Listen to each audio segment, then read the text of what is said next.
আম্মা তেল দেওয়া লাগবো না। একটুখানি সানজিটা গরম হয়ে যেতেছে। দেখি চুলের কি কি অবস্থা? ব্যাপার আম্মা? আপনাকে ভাবমূর্তি তো আমি বুঝতেছি না।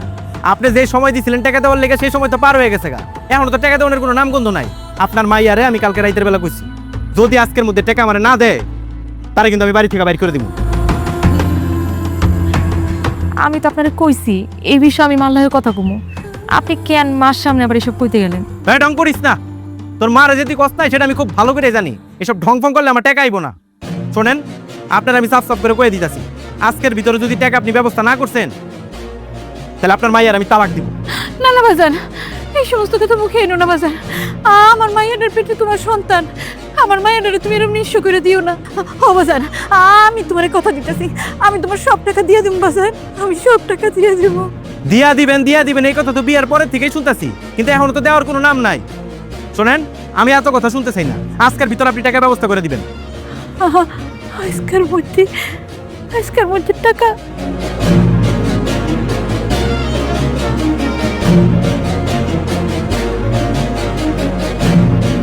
লো বাজান, এই চেনটা লো, এই চেনটা বেশি মেলা টাকা পাইবা। তুমি কিছুদিন চলো, আমি তোমার কথা দিতেছি, আমি তোমার সব টাকা দিয়ে দেবো, সব টাকা দিয়ে দেবো বাজান।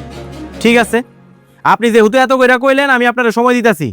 7 দিনের ভিতর আপনি টাকার ব্যবস্থা করবেন। আর যদি টাকার ব্যবস্থা করতে না পারছেন তাহলে আপনার মাইয়ার আমি সত্যি সত্যি ডিভোর্স দিব। চলো আম্মা।